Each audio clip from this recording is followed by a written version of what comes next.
Movie की शुरुआत होती है एक रईसजादे से जो रात को अपने बड़े से स्विमिंग पूल के अंदर नहा रहा था। जब उसका नहाना धोना खत्म हो गया तो वो सीधा स्विमिंग पूल से निकलकर अपने घर में आता है। उसका घर इतना ज्यादा एडवांस्ड था कि वो पूरे का पूरा घर ही एक एआई से चलता था। उस एआई का नाम है मार्गो। उसने एक शराब का गिलास पकड़ा और थोड़ी सी महंगी शराब पीकर चुपचाप मसाज वाली चेयर पे चल के बैठ जाता है। उस आदमी ने कहा, मार्गो मुझे 50% मसाज देना। बस इतना ही था कि मसाज वाली चेयर खुद ब खुद उसे मसाज देने लगती है। लेकिन तभी अपने आप ही मसाज वाली चेयर और भी ज्यादा तंग होने लगी। उस रईसजादे ने मार्गो से बोला, मार्गो चुपचाप इसे फिर से 50% कर दो वरना मैं तुझे घर से बाहर निकाल दूंगा। लेकिन मार्गो ने इस मर्तबा कुछ भी जवाब नहीं दिया और तो और चेयर की मजबूती और चेयर की पकड़ 100% तक हो गई, जिस वजह से बेचारे रईसजादे को काफी ज्यादा दर्द होने लगता है। उसी रईसजादे की बीवी अपने कमरे के वॉशरूम के अंदर काफी ऊंचे ऊंचे गाने लगाकर बड़े मजे से झूम रही थी। बाहर जो कुछ भी हो रहा था इसके बारे में उसे जरा सी भी भनक तक नहीं थी। यहाँ हमने देखा उस रईसजादे को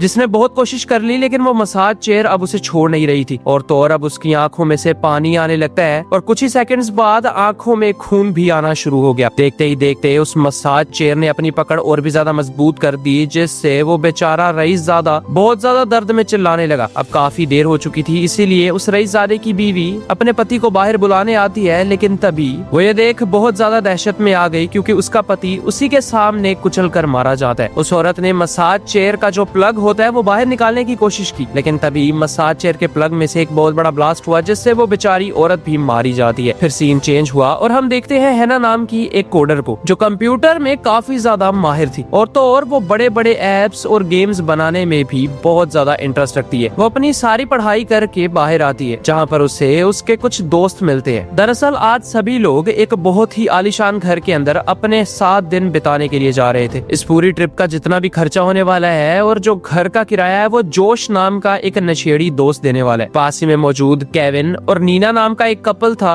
जिनकी अभी कुछ ही महीनों पहले शादी हुई है और उन चारों के साथ क्रिस्टी और केनी नाम का एक कपल भी जाता है जो अभी 20 दिन पहले ही एक दूसरे से मिले थे। उन सब ने अपनी तैयारी श्यारी की और सीधा निकल गए उस घर की ओर। 7 घंटे की लंबी ड्राइव करने के बाद शहर से काफी दूर वीराने के अंदर पहाड़ों के बीचों बीच एक आलीशान घर था। जी हाँ, ये वही घर है जिसे हमने फिल्म की शुरुआत में देखा था। इस आलीशान घर को पहली मर्तबा देखकर वो 6 के 6 काफी ज्यादा एक्साइटेड होने लगे। लेकिन तभी केविन ने कहा, ये घर जब मैं बुक कर रहा था तब हमारी खुशकिस्मती ही थी कि हमें ये घर मिला, क्योंकि इसे बुक करने वाले सैकड़ों और लोग भी मौजूद थे। फिर वो गाड़ी से बाहर निकलकर घर के अंदर एंटर होते हैं जहाँ पर उनकी आंखों का स्कैन लिया गया। वो घर के अंदर एंटर हुए तभी उन्हें पता चलता है कि दीवारों के साथ एक व्हाइट कलर का लिक्विड बह रहा है। ये लिक्विड किस चीज के लिए है इसके बारे में हमें आगे चल के पता चलेगा। वो जैसे ही किचन के अंदर आते हैं तभी उन्हें इस घर की एआई जिसका नाम है मार्गो, वो उन सब का स्वागत करती है। मार्गो ने कहा, मैं आपको उम्मीद दिलाती हूँ, उम्मीद क्या यकीन दिलाती हूँ कि आपके अगले 7 दिन दुनिया के बेस्ट 7 दिन होने वाले हैं। मार्गो उन सब की पर्सनल डिटेल्स जानती थी जो उन सब ने सोशल मीडिया पर दे रखी थी। इतना सब कुछ जानने और इतनी एडवांस्ड एआई होने की वजह से वो सब के सब लोग बहुत ज्यादा खुश होते हैं। लेकिन हैना को ये सब कुछ ठीक नहीं लग रहा था, इसलिए मार्गो हैना का मजाक भी उड़ाती है। घर के अंदर एक बहुत बड़ा पूल था, एक काफी आलीशान बार, और जब वो बार में आए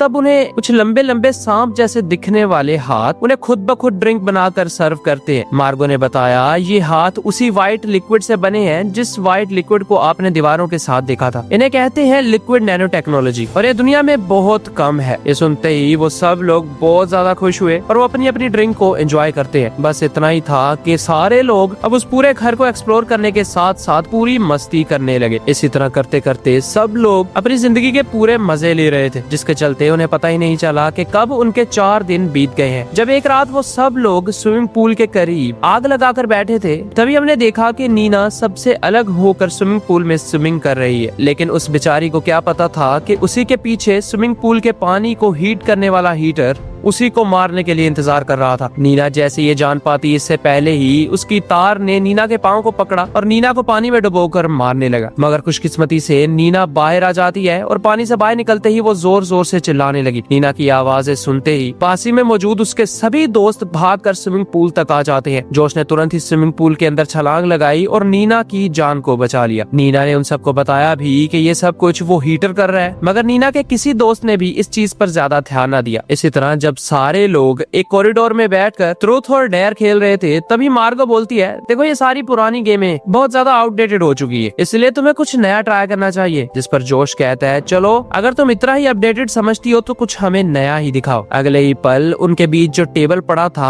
उसमें से एक व्हाइट कलर का लिक्विड बाहर आता है, जिसने देखते ही देखते इंसानों का रूप ले लिया। और वो इंसान कोई और नहीं बल्कि जोश और कैनी ही थे, जो दिखने और टच करने में बिल्कुल सेम टू सेम इंसानों जैसे ही थे। लेकिन अगले ही पल वो दोनों फिर से लिक्विड बन जाते हैं और मार्गो उनसे बोलती है कि उम्मीद है कि तुम लोग इंटरटेन हुए होगे। फिर इसी तरह करते करते 4 घंटे बीत जाते हैं और अब सभी लोग अपने अपने कमरों में सोने चले गए। लेकिन जब कैनी और क्रिस्टी आपस में प्राइवेट टाइम स्पेंड कर रहे थे कि तभी कैनी की नजर ऊपर लगी हुई सीलिंग पर पड़ती है, जो आहिस्ता आहिस्ता करके नीचे खिसक रही थी। कैनी ने पहले तो क्रिस्टी को बोला, मुझे सीलिंग में कुछ गड़बड़ लगती है, लेकिन क्रिस्टी ने उस पर ज्यादा ध्यान नहीं दिया। लेकिन आहिस्ता आहिस्ता करके हमने देखा कि अब सीलिंग उनके काफी ज्यादा करीब आ चुकी है। इतना कम नहीं था कि दीवारों में से अजीब तरह का व्हाइट लिक्विड बाहर आ रहा है। ये लिक्विड वैसा लिक्विड नहीं जिस लिक्विड को हमने पहले देखा था। आखिरकार उन दोनों की नजर ऊपर सीलिंग पर भी पड़ जाती है, जिस वजह से क्रिस्टी तुरंत ही हड़बड़ी में आ गई। इसलिए जो मजे लेने के लिए क्रिस्टी ने कैनी के हाथ पर हथकड़ी लगाई थी, अब क्रिस्टी उस हथकड़ी की चाबी भूल जाती है। कैनी ने कहा, क्रिस्टी जल्दी से बाहर जाओ और सबको मदद के लिए बुलाओ। मगर क्रिस्टी कहने लगी, मैं तुम्हें इस तरह छोड़कर कभी नहीं जाऊंगी। क्रिस्टी की हालत देखकर कैनी ने ना चाहते हुए भी क्रिस्टी को धक्का दे दिया, जिस वजह से क्रिस्टी जैसे ही नीचे गिरी तो उसके हाथ और पाँव वही व्हाइट वाले लिक्विड में धंस जाते हैं। और तब जाके हमें पता चला कि ये लिक्विड कोई और नहीं बल्कि सुपर ग्लू है, जिस वजह से क्रिस्टी अपने आप को हिला तक नहीं पा रही थी। और अब आहिस्ता आहिस्ता करके सीलिंग भी उनके बहुत ज्यादा नजदीक आ गई। मगर जैसे ही वो सीलिंग कैनी को कुचलने वाली थी कि तभी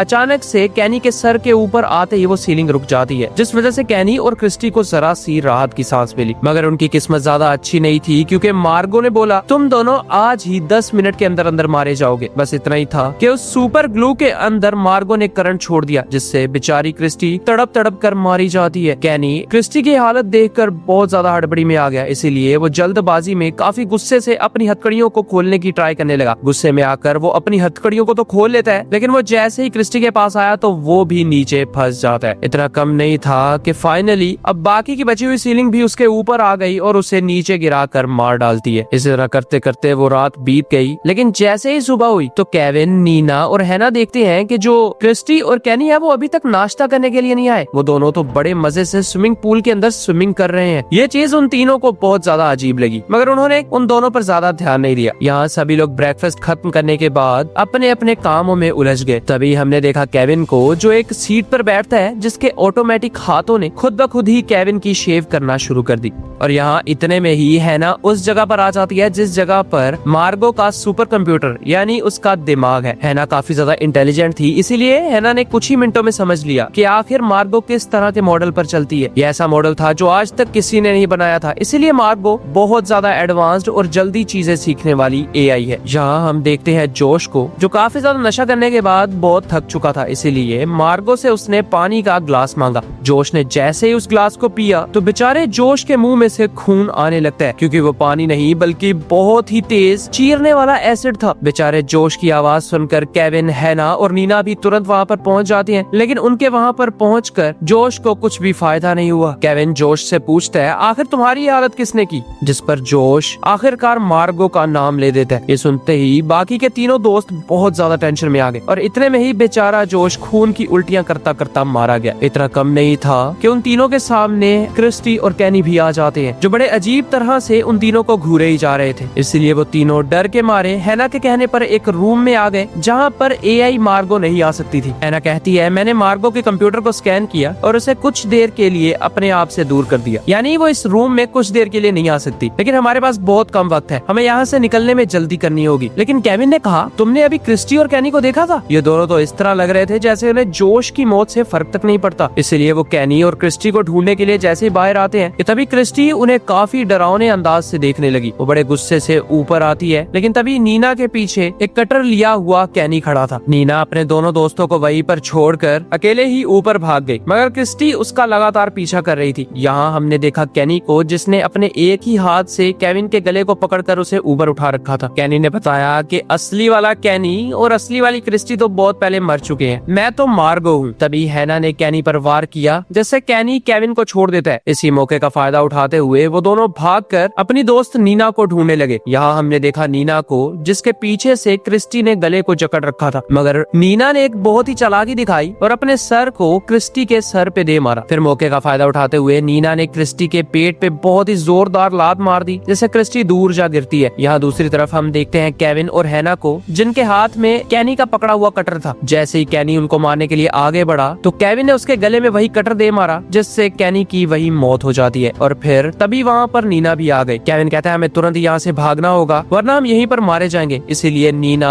केविन और हैना काफी तेजी से घर से बाहर निकलने लगते हैं। लेकिन भागते भागते बेचारी नीना की किस्मत इतनी ज्यादा खराब थी कि उसका पाँव फिसला और वो गर्दन के बल जा गिरती है, जिससे बेचारी नीना की गर्दन टूटी और वो मारी गई। केविन ने नीना की ये हालत देखी और बेचारा केविन बहुत ज्यादा टूट जाता है, लेकिन अभी उसे अपनी जान बचाकर यहाँ से भागना था। उन्होंने बहुत ज्यादा कोशिश कर ली, लेकिन अभी तक वो घर से बाहर नहीं निकल पाए क्योंकि सारे दरवाजों को मार्गो ने लॉक कर दिया था। और फिर एक टाइम तो ऐसा आया जहाँ पर मार्गो ने केविन और हैना को कुर्सियों पर बांध रखा था। केविन उसी मसाज चेयर पर था जिस मसाज चेयर को हमने फिल्म की शुरुआत में देखा है, और मार्गो नीना का रूप लेकर उन दोनों के सामने आई थी। मार्गो मसाज चेयर को ऑन करने ही वाली थी कि तभी पीछे से हैना ने अपनी रस्सी खोलकर नीना को धक्का दिया और दूर गिरा दिया। उसने केविन को फ्री करवाया, लेकिन अब मार्गो ने हैना के गले पर वार करके हैना को जान से मार डाला। लेकिन तभी वहाँ पर कहानी में सबसे बड़ा ट्विस्ट आता है, वो ये कि मरने वाली हैना असली हैना नहीं थी। असली हैना तो मार्गो के कंप्यूटर रूम में है और केविन भी असली नहीं है। उन दोनों ने हैना की मदद से मार्गो के मेन कंप्यूटर को क्रैक किया और अब लिक्विड के काफी ज्यादा क्लोन्स बनाकर वो नीना पर छोड़ देते हैं, जो नीना पर चारों तरफ से अटैक करके उसे जान से मार डालते हैं। बस अब बचे थे तो 6 में से सिर्फ 2 दोस्त, और वो थे हैना और केविन। इसी के साथ ये शानदार फिल्म यहीं खत्म हो जाती है। थैंक्स फॉर योर टाइम दोस्तों।